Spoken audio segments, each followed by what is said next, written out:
was the last time you took a good look at the kind of equipment law enforcement officers are using in your town? Do your city cops carry a baton or a sidearm?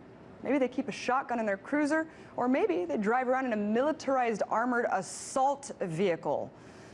What I'm getting at is that the line between local police officers and battlefront soldiers has slowly been blurring over the last decade, aided by more than $34 billion in federal grants by the Department of Homeland Security. These grants have been aimed at amassing stockpiles of military-style gear and vehicles for local police agencies across the nation. And I'm not just talking about places like New York or LA, where more residents and crime equates to a greater law enforcement presence. No. Well, Chattanooga's SWAT team now has a new tool to fight crime, a joint grant paid for the Lenco Bearcat for area police. The new armored truck will help law enforcement save lives. Keene City Councilor Mitchell Greenwald supports the $285,000 federal grant that would buy a Lenco armored vehicle similar to one of these. In fact, the City Council already approved it. The Bearcat has several features designed to help law enforcement. It can fit 10 to 12 fully equipped SWAT members inside. There are slots to shoot chemical agents out of, spotlights, and a faster response time. An outside intercom system allows negotiators to work closer to the action.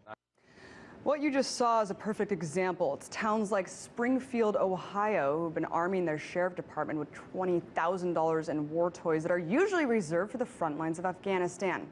Or other small towns that are picking up big guns for their local police stations. Chemical agents, a spinning turret, and military armor. Yeah, because that's exactly what small-town neighborhoods need. This is an ongoing and frankly an alarming trend in the U.S. Do police really need assault weapons, Army helicopter, sound cannons, and tanks rolling down our streets? This is a question we should all be asking ourselves. Look, guys, the fact of the matter is that while police may still be overstepping their authority in the same way they did 50 or 60 years ago, they certainly look a hell of a lot different now. Check this out. It's an infographic displaying the evolution of police gear over time. Look at the officer on the left, armed with a billy club and a gas mask to disperse protesters at the 1968 DNC in Chicago. From there, you start seeing the more stereotypical police outfit we've grown more accustomed to seeing today, armed with a sidearm and radio like officers wore during DC's Million Man March in 1995. But over the last few years, the military surplus that's poured into local police departments have officers today decked out like the cop on the right, which is what they wore during the Occupy Oakland crackdowns in 2011. Yep, cops who look more like they belong on a set of Star Wars than they do on our streets. They're fitted with body armor, Kevlar helmets, flash grenades, tear gas canisters, rubber bullets, tasers, and shotguns. So, when did police go from being peace officers to stormtroopers? It's not like dissent in America has really evolved that much. Here, check out these protesters from the DNC in 1968, the Million Man March, and Occupy Oakland. Other than Technicolor, they pretty much look the same.